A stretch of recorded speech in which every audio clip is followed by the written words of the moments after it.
አይቴ ብሔራ ለጥበብ በስመ አብ ወወልድ ወመንፈስ ቅዱስ አሐዱ አምላክ አሜን። የልዑል እግዚአብሔር ቤተሰቦች በኃያሉ በእግዚአብሔር ስም እንደምን ሰነበታችሁ? አሜን። በምሕረት በቸርነት የጠበቀን እግዚአብሔር አምላካችን ስሙ የተመሰገነ ይሁን። ዛሬ ያው የአባቶችን ወግ መርሃ ግብራችን እንደተለመደው ይቀጥላል። በዛሬው የምናያቸው ደግሞ ታላቁን የትርጓሜ ሊቅ አለቃ ወልደ አብን ነው። እኒህ ሊቅ በኢትዮጵያ ቤተክርስቲያን በመጽሐፍ ትርጓሜ ላይ የራሳቸውን ልዩ ሚና የተጫወቱ እጅግ የታወቁ የኢትዮጵያ ሊቅ ናቸው። የእሳቸውን ታሪክ ነው የምንዘክረው። እግዚአብሔር አምላካችን የሊቁን በረከት በሁላችን ላይ ያሳድርብን። ታላቁ ሊቅ አለቃ ወልደ አብ በሸዋ ጠቅላይ ግዛት በመርሃቤቴ አካባቢ አብዲላቅ የሚባል አካባቢ እንደተወለዱ ይነገራል። ሌላም እንግዲህ ያው የታሪክ ነገር እዛው ከመርሃቤቴ ሳይወጣ ትንሽ አድርገው የሚተርኩ አሉ። የሆነ ሆኖ ግን በመርሃቤቴ ውስጥ ነው የተወለዱት። እንደተወለዱ በልጅነታቸው ነው የልጆችን የህፃናት ትምህርት ተምረው ሰዓታት ግብረ ዲቁና ግብረ ሰሞን ተምረው እንዲሁ ቅኔም በመጠኑ ተምረው በተወለዱበት ቦታ በዲቁና እያገለገሉ ጸዋትወ ዜማም እንደተማሩ ይነገራል። ነገር ግን ያው በዲቁና እያገለገሉ በእናት አባታቸው ቤት ሲኖሩ ወደ ትርጓሜ ቤት ለመሄድ ምክንያት የሚሆናቸውን አንድ ነገር አገኙ። ከዕለታት አንድ ቀን ከደጀ ሰላም ውስጥ ገብተው ለካህናት የመጣ ዝክር ሲቀመስ አንድ ካህን ተነስቶ ዲያቆኑን አንተ ዲያቆን ለአቃቢቱ ለማሆይ ጠላ ቅዳላት ለወልደ አብም ስጠው ብሎ ተናገረ። በዚህ ወልደ አብ እንዴት ከአቃቢቱ ቀጥሎ ሆናለሁ? ከአቃቢቱ ሁለተኛ ሰው እንዴት ሆናለሁ? ዋዌ ይባላል በግዕዝና አይ እንግዲህማ የአቃቢትማ ዋዌ ሆኜ አልኖርም። እንግዲህ አቃቢት ማለት የግብሩን ስንዴ የሚያደቁት እናት፣ በደጀ ሰላም ደግሞ ለካህናቱ ከምዕመናን የሚመጣውን ዝክር ጽዋውን አጥበው ማዕዱን አዘጋጅተው የሚያቀርቡት ናቸውና ካህናቱ ከተመገቡ በኋላ መጨረሻ ነው የሚሰጣቸው በልማድ እንዳሳላፊ ስለሆኑ ማለት ነው። አሁን ግን እንግዲህ ሁሉ ተስተናግዶ ወልደ አብ አልተቀበለም። ከዛ በኋላ ለሙሃይም ስጣት ለወልደ አብም ስጠው ሲል ከሙሃይ በኋላ ሆንኩ ማለት ነው። በቃ ከአቃቢዋ በኋላ ካሳላፊ በኋላ እንድበላ እንድጠጣ ተፈረደብኝና እንዲሁኝማ አልኖርም። እንዲህ ያደረገኝ አብዝቼ አስፍቼ ባልማር ነው ብለው ከዛ በኋላ እንግዲህ ያው ከሸዋ ተነስተው ያንን ሁሉ በረሃ እንግዲህ ከሰሜን ሸዋ ተነስተው ስንቱን ሀገር አቆራርጠው ጎንደር እንደገቡ ማሰብ ነው። ይሄ ዘመን ያው 18ኛው መቶ ክፍለ ዘመን አካባቢ ስለሆነ የመጻኢ መንግስት አፄ ተክለ ጊዮርጊስ ዘመን እንደሆነ በታሪክ ይነገራል። በዚያ ዘመን እየተንከራተቱ ወደ ጎንደር እንደገና ጎንደር ያን ጊዜ ሁሉም አይነት ትምህርት የሚገኝበት የትርጓሜውም የቅኔውም የዜማ ያቋቋም ትርጓሜ በስፋት የሚገኝበት ስለነበረ እኒህ ሊቅ ወደዚያ ሂደው በዛ ዘመን በጣም ትልልቅ ሊቃውንትና አቃቤ ሰዓት ከብቴ የነበሩበት ዘመን ነው። አንዳንድ ባለታሪኮች አለቃ ወልደ አብ ከመምህር ድሮስ ያው ትርጓሜውን ከላይ ቤት ወደ ታች ቤት ማሻሻያ ያደረጉ ሊቅ ናቸው። ስለዚህ ከመምህር ድሮስ ተምረዋል ብለው የሚተርኩ አሉ። ነገር ግን ታሪኩን ዘመኑ ሲታይ ደግሞ ትንሽ የአለቃ ወልደ አብና የመምህር ድሮስ ዘመን መጠነኛ መራራቅ ያሳያል። ስለዚህ በተለይ የአቃቤ ሰዓት ከብቴ ዘመን መሆኑ ታማኝነት ይኖረዋል። ከዛ በኋላ አንድ የሆኑ ወደ ሀገሬ እመለሳለሁ ሳይሉ ወጥተዋልና ረጅም ጊዜ እንግዲህ መጻሕፍት ሐዲሳቱን ቅኔውን አብስለው እዚህ መጥተው ብዙ ነገሮችን ተምረዋል። ቅኔውን አብስለው ተምረው ለመምህርነት በቅተው ከዚያ በኋላ እንደገና ብሉያቱን ሐዲሳቱን መጻሕፍተ ሊቃውንቱን መጻሕፍተ መነኮሳቱን ያኔ ትምህርት እንደዛሬው መቻኮል የለም።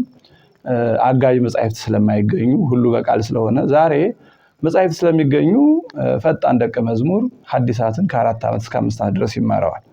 ይሄ ዓመት እንዲሁ ዝም ብሎ በ2 ዓመት የሚሰጡ እንዳሉ እያወቅን ማለት ነው። በትክክል የሚማር ዛሬ በትክክል የሚማረው ከ4 ዓመት እስከ 5 ዓመት በደንብ ከማቴዎስ ወንጌል እስከ ዮሐንስ ያለውን ያጠናቅቀዋል። ብሉያትንም እስከ 6 ዓመት ባለው ያጠናቅቀዋል ዛሬ አንድ ደቀ መዝሙር። ያኔ ግን እንዲህ አይደለም። ማንበቢያው መጽሐፉም ትርጓሜውም በእጃቸው ስለማይገኝ ሁሉም ነገር በቃል ስለሆነ ሐዲሳት ብቻ 8 ዓመት 9 ዓመት እስከ 10 ዓመት ድረስ የሚቆዩበት ሊቃውንት ነበሩ። ሌሎችም እነ ብሉያት እነ ሊቃውንትም ከዚህ በላይ ከ10 ዓመት በላይ የሚፈጁ ነበሩ እና እንግዲህ ያን ያህል ዘመን ነው ያሳለፉት። በልቅ አለቃ ወልደ አብ ትምህርት በጣም ተቀባይ እና እድሜያቸው በሰል ካለ በኋላ የመጡ ስለሆኑ ሌላ መካሪ መንገድ መሪ ሳያሻቸው ራሳቸው አስበው አንድ የሆኑ ቆርጠው ባለመማሬ ነው የተናቁት ተዋረድኩት ብለው አስበው መጥተዋልና እሱም በጥንቃቄ ነው ጊዜያቸውን ያሳለፉት። ስለዚህ ዝግ ብለው የጎንደርን ትርጓሜ ብሉያቱን፣ ሐዲሳቱን፣ ሊቃውንቱን፣ መጻሕፍተ መነኮሳቱን አራቱን ጉባኤ ጥንቅቅ አድርገው ነው የተማሩት። እንግዲህ ከዚያ በኋላ በዚያ ዘመን አዲስ ደብር የነበረውን የደብረ መድኃኒት አብየ እግዚእ አለቃ እንዲሆኑ ደብሩን ያሰሩት ሀገረ ገዥ ከመምህራቸው ጠይቀው አመተው የደብረ መድኃኒት አብየ እግዚእ ኪዳነ ምሕረት ቤተክርስቲያን አለቃ እንዲሆኑ አድርጓቸዋል። በዚያውም ደግሞ መምህርነቱንም ጭምር ያው የዛን ጊዜ አለቆቹ ትልቁ ስራቸው ማስተማር ስለሆነ ደብሩን ካህናቱን እየመሩ እያስተዳደሩ ትርጓሜውን ቀጥለዋል። በጣም የሚገርመው አለቃ ወልደ አብ ምስጢረ መጻሕፍትን ለመመርመር እና በምልአት ለመረዳት በሚል የአረብኛ ቋንቋ በሚገባ አጥንተው እንደነበረ በታሪካቸው ተጽፏል። እንዲህ ስለሆነ በእስክንድሪያ በአንጾኪያ የነበሩ ልዩ ልዩ ትርጓሜዎችን በአረብኛ ቋንቋ የተጻፉትን ጭምር እያስመጡ የቀደምት ሊቃውንትን ትርጓሜ ጭምር ለማንበብ እድሉን ሰጥቷቸዋል። ጳጳሳቱ ከግብጽ ሲመጡ ቃል በቃል ለመነጋገር ለመግባባት እድሉን ሰጥቷቸዋል። በእርግጥ በዚያ ዘመን እንደዛሬው ቀላል አይደለም። ዛሬ በየትኛውም ትልልቅ ከተሞች ላይ ማንኛውንም ቋንቋ ማጥናት መማር አክሰስ አይጠፋም፣ እድሉ አይጠፋም። በዚህ ላይ ደግሞ ኦንላይንም ቢሆን ሚዲያዎችን ተጠቅሞ ማጥናት ይቻላል። ያኔ ግን ቀጥታ በአካል ሰዎችን ማግኘት ያስፈልጋል። እንግዲህ ምናልባት ያን ጊዜ በዚህ በጎንደር ሱዳን ቅርብ ስለሆነ አረብኛ ተናጋሪዎችን እነሱ በማግኘት ስራዬ ብለው ነው ያጠኑት። ስራዬ ጉዳይ ብለው ምስጢረ መጻሕፍት እንዳይከፈልባቸው ለትምህርት ካላቸው ጉጉት የተነሳ ከሚያውቁት ከግዕዙና ከአማርኛው በተጨማሪ አረብኛውን አጥንተው ምስጢረ መጻሕፍትን ለመመር ተጠቅመውታል። ይህንም በኋላ ስራቸውን እናውቀዋለን። መምህር ያስድሮስ ትርጓሜው ከተረጎመ በኋላ እንደገና መጻሕፍትን ወደ ጣና ገዳማት ገብተው በትልልቆቹ ገዳማት ያሉ መጻሕፍትን አንብበው ወደ 300 መጻሕፍትን አንብበው ረዘም ያለውን አሳጥረው ማብራሪያ የሚያስፈልገውን አብራርተው ታች ቤት የሚባለውን ትርጓሜ እንዳመጡ አለቃ ወልደ አብ ደግሞ በተለይ አማርኛው ያልተቃናውን እንግዲህ ከጊዜ ወደ ጊዜ አማርኛው እየተለወጠ አድቫንስ እየሆነ እያደገ ሲመጣ ትርጓሜውን በዛ መጠን ማድረግ አለበት። በቀደመው ቋንቋ ስለሆነ የተረጎመው ለዚህ ማሻሻያ የሚሆን ስራ ሰርተዋል። ነገር ግን የሁለቱ የሚለያየው አለቃ ወልደ አብ አዋጅ አላወጁም። መምህር ያስድሮስ በአዋጅ ነው ደቀ መዛሙርቶቻቸውን ኑ ትርጓሜውን እንደገና ማሻሻያ ያስፈልገዋልና ኑ እስኪ እንደገና እንየው፣ የረዘመውን እናሳጥረው ደቀ መዝሙር እንዳይሰለች፣ ያልተብራራውን ደግሞ ያጠረውን እናብራራው ኑ ሲሏቸው ደቀ መዛሙርቶቻቸው ያው አይ እኛ አንመጣም ብለው እምቢ እንዳሏቸው በታሪካቸው ይነገራል። ያው መምህር ያስድሮስን ራሳቸውን አስችለን አንድ ቀን ስለምንተርካቸው በዚያ እናየዋለንና በአዋጅ ነው ደቀ መዛሙርቶቻቸውን ወይም በሀገሩ ያሉትን ሊቃውንት ጠርተው ኑ ትርጓሜውን እናሻሽለው ብለው ጠርተው ነው ያሻሻሉት። እምቢ ያሉ አሉ፣ እሺ ያሉ አሉ። እምቢ ያሉት የላይ ቤትን ትርጓሜ ይዘው ቆይተዋል። አሁን ግን የላይ ቤት ትርጓሜ በወንበር ላይ የለም። አብነቱ በታሪክነት በዕቃ ቤቶች ይኖራል እንጂ ላይ ቤት ትርጓሜ አሁን የለም። አለቃ ወልደ አብ ግን ኑ እናሻሽል እንዲህ እናድርግ የሚል አዋጅ አላወጁም። ዝም ብለው እንደገና አረብኛውንም ተጠቅመው በግዕዝም የተጻፉትን የቀደምት ሊቃውንት ትርጓሜ፣ ታሪክ፣ ሐተታ፣ ምስጢር ደጋግመው ወደ 600 መጻሕፍትን አንብበዋል። እንግዲህ አካል ጉዳተኛ እንደሆኑ ይነገራል። መምህር ያስድሮስም አይነ ስውር ናቸው። 300 መጻሕፍት አነበቡ ሲባል አስነብበው ነው። በጣም የሚገርም ነው። የግድ ሰው ያስፈልጋቸው ነበረ። አለቃ ወልደ አብ ደግሞ አይነ ስውር አይደሉም። ነገር ግን የእግራቸው ላይ ጉዳት ነበረባቸው። ፕሮቴስታንቱ ሳሙኤል ጎባት የሚባለው ያው ለኢትዮጵያ አጥፊ ሰው ነው። የሰውዬ በታሪክ እንደምታውቁት ሳሙኤል ጎባት ኢትዮጵያን በጎበኘበት ሰዓት አለቃ ወልደ አብን አንዴ ሁለቴ በአካል እንዳገኛቸው ይነገራል። እና የመጀመሪያውን ጉብኝቱን እንደውም ሲገልጽ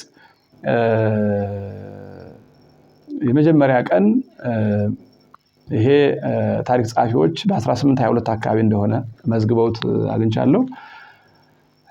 ሳገኛቸው ሲቀበሉኝ ከመቀመጫቸው ተነስተው ከተቀመጡበት አልጋ ብድግ ብለው እቅፍ አድርገው መላልሰው አዟዙረው ሳሙኝ፣ እጄን ጥብቅ አድርገው የፍቅር ሰላምታ ሰጡኝ እና ሰላምታቸው ከዚህ ቀድሞ የሚያውቁኝ ይመስላልና አክብሮት ጭምር ያለበት ነው።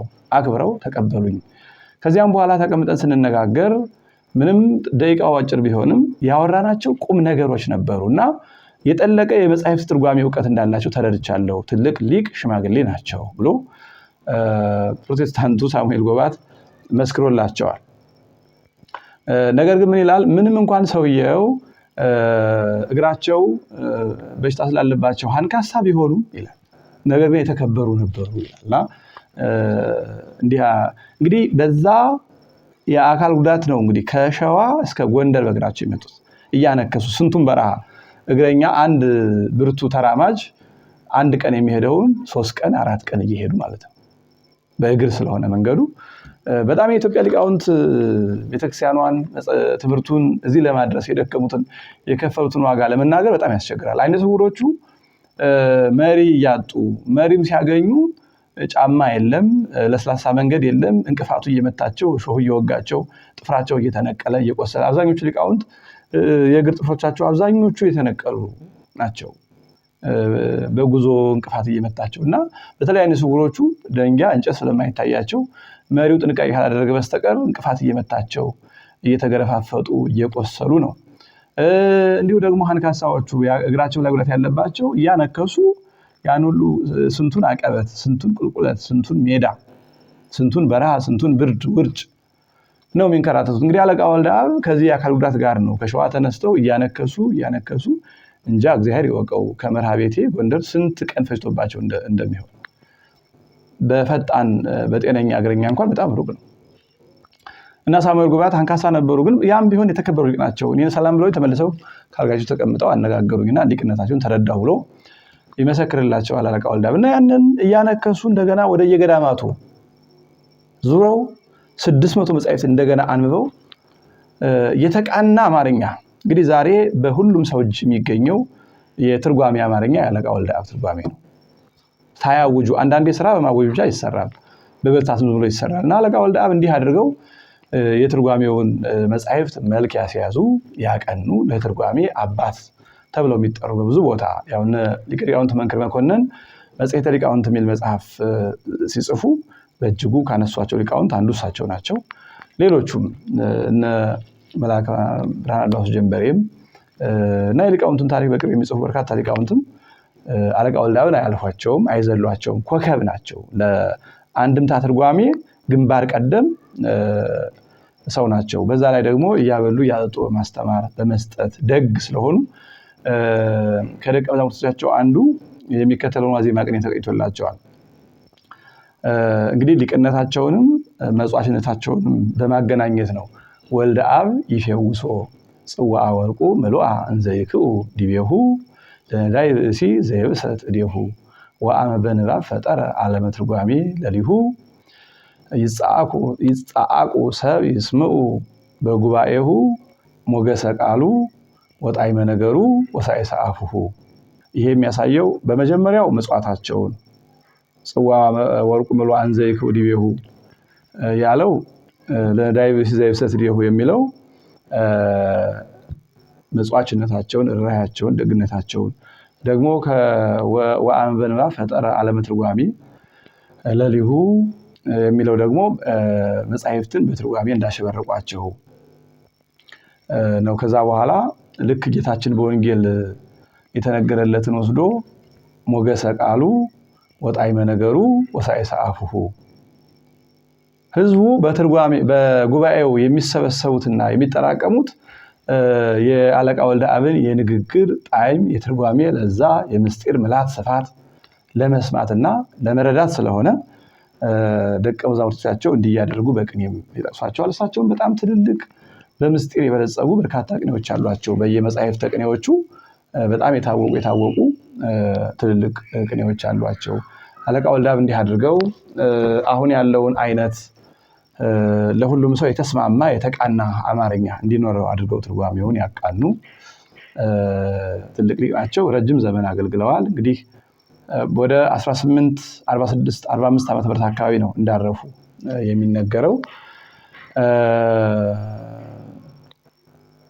ወደ ጎንደር የመጡት ደግሞ ከ1750 በፊት እንደሆነ ታሪኮች ይናገራሉ። እና እድሜ ልካቸውን በመማርና በማስተማር ትልልቅ ሊቃውንትን በማውጣት ከዚያ በኋላ በተለይ በእግራቸው የተኳቸው መምህር ወልደ ሚካኤል በደርቡሽ ጊዜ ሃይማኖቴን አልክድም፣ ለጣዖት አልሰግድም፣ አልሸሽም፣ ከጉባኤ ቤት አልወጣም ብለው በሰማዕትነት ያረፉ አለቃ ወልደ ሚካኤል ናቸውና የሁለቱን ቅርርብ ለመጥቀስ ወልደአብ ወልደ ሚካኤል እየተባሉ ይጠቀሳሉ። ወልደአብ ወልደ ሚካኤል እንደ አባትና እንደ ልጅ አጠራር አይደለም። ወልደአብ ወልደ ሚካኤልን ተካ፣ ወልደአብ ከዛ ቀጥሎ ወልደ ሚካኤል እንደማለት ያለ ነው። እንደ ተራ ቁጥር ነው። ወልደአብ ወልደ ሚካኤል ግን ሁለቱ እንደ አንድ ነው ይጠቀሳሉ። ላላዋቂ ሰው አባትና ልጅ ይመስላሉ። እንደ አባትና ልጅ ጠሩ ይባል ወልደ ሚካኤል ወልደአብ ነበር የሚባሉት። ምክንያቱም ወልደአብ ናቸው ወልደ ሚካኤልን ያስተማሯቸው። እንደውም በታሪክ አንዳንዶች አለቃ ወልደአብን ከደረስጌ ማርያም አካባቢ በህፃንነታቸው አመጣው እንዳስተማሯቸው ይናገራሉ። አንዳንዶች ደግሞ በዚህ ባቸፈር አካባቢ ፎርሄ የምትባል ቦታ ላይ አግኝተው አመጣው እንዳስተማሯቸው ይተርካሉ። የአለቃ ወልደአብ ሁኔታ በአንድም በሌላም መንገድ ግን አለቃ ወልደ ሚካኤልን በህፃንነታቸው አምጥተው አስተምረው በወንበራቸው እንደተኳቸው ይሄ የታወቀ ታሪክ ነውና በዚህ ምክንያት ወልደአብ ወልደ ሚካኤል እየተባሉ በተተኪያቸው ቀጥለው ወልደ ሚካኤል እንደተተኩ ለመግለጽ ይጠራሉ። ከሳቸው ቀጥሎ አለቃ ወልደ ሚካኤልን ነው በወንበራቸው የተኳቸው። በተለይ ወልደ ሚካኤል በአብየ እግዚእ ብቻ ሳይሆን በግምጃ ቤት ማርያም ትርጓሜ እንዳስተማሩ ታሪካቸው ይናገራልና እንግዲህ አለቃ ወልደአብ እንዲህ ያሉ በደግነትም በሊቅነትም የታወቁ ትልቅ ከሆኑ በኋላ አላዋቂነቴ ዝቅ አደረገኝ ብለው እንደገና ሞራላቸውን አነሳስተው ለመማር የደረሱ በእውነቱ ይሄ ቀላል ቃል ነው። ዛሬ ሰው አለመማሩ አይቆጨውም። ዝም ብሎ ተራ ሰው ሆኖ ሲቀጥል አይቆይ። ድሮ ሰዎች ግን ትንሽ ነገር እንኳን ተቆጫቸዋለች። አለቃ ወልደአብ ለመነኩሴዋ ስጣት ለወልደአብም ስጠው ሲባል እንዲህ ቢያንስ ቢሆን እንደማንኛውም ሰው አለዚያ ከመነኩሴዋ እንኳን በፊት መሆን ሲገባኝ እንዴት ካሳላፊ በኋላ ይሄ አለመማር እንዲያደርግ መማር አለብኝ ብለው ከዚያ በኋላ ግን የግል ክብር አይደለም ለኢትዮጵያ ቤተክርስቲያን ለኢትዮጵያም ለሀገሪቱ የሚጠቅም ስራ ሰርተው አለፉ ማለት ነውና እኒህ ሊቅ ያው በርካታ የዝክረ ሊቃውንት መጻሕፍት ስለሚዘክሯቸው ማንኛውም የሊቃውንት ፍቅር ያለን ወደ እነዚህ መጻሕፍት እየገባን ሊቁን በስፋት በመላት አንበን ቅኔዎቻቸውን እንድንረዳ ለመጠቆም እፈልጋለሁ። ስለነበረን ጊዜ አምላካችን ስሙ የተመሰገነ ይሁን። ይቆየን።